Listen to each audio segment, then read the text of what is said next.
So, I'm Mike Higo, and today I'm going to show you how to speed ramp with audio in Adobe After Effects.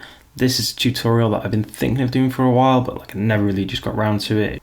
It is possible in Adobe Premiere, but you don't get the audio that goes with it. So this effect is commonly used in skateboarding and BMX videos, mainly just because they get the audio that speed ramps with it, and you get the effect that comes across like this.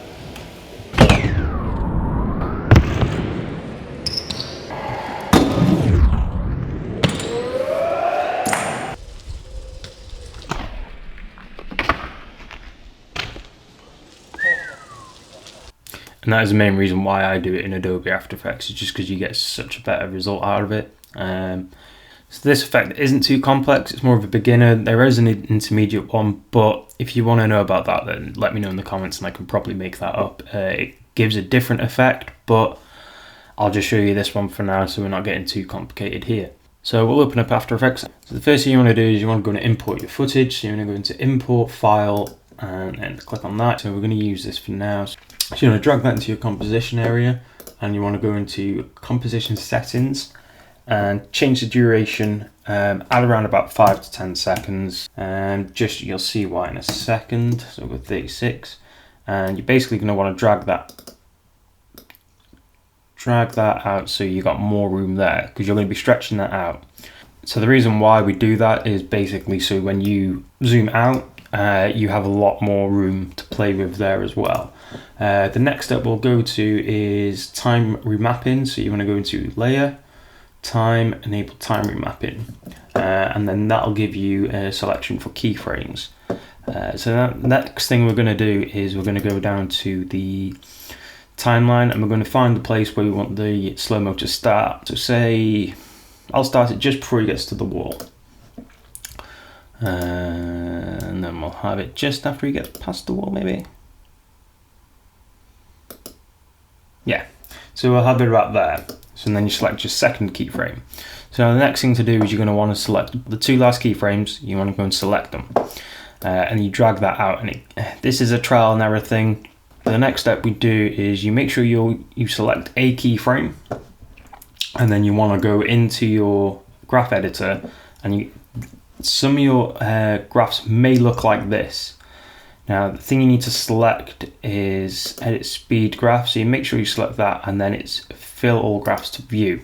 So then once you've done that, you can zoom out a bit, and then as well you've got your 0% and 100%.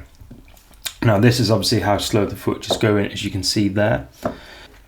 So I usually select both of those and then drag it out just until it goes above 40%, or yeah, and then you select this keyframe here, and then you select it up.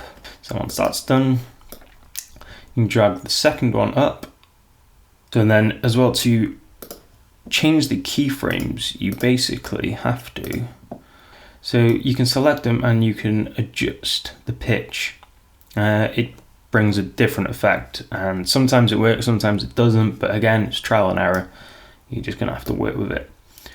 So and then also that does alter your speed. So and then we want, basically I usually do a slow ramp into the slow-mo and then a quick one out. Again, it's your preference, your video, you do what you want to do. If you change these arrows here, you can adjust to where you want the export to start.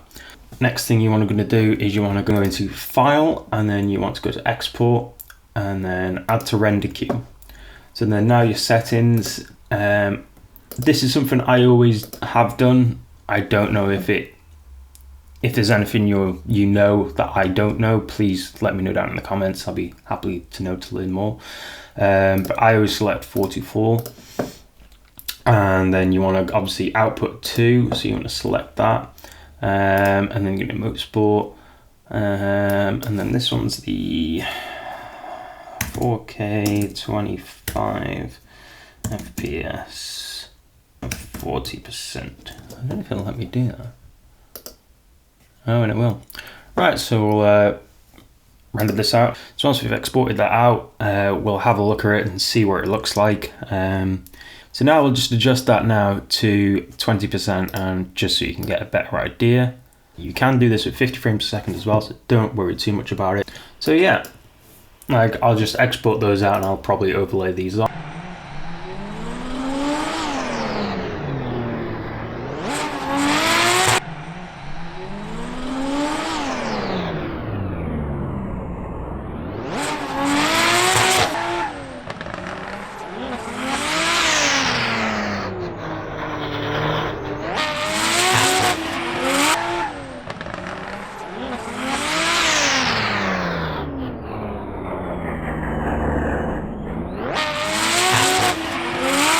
So as you can see, it's a lot smoother this way with 100 frames a second, and you'd get the same effect with 50 frames a second.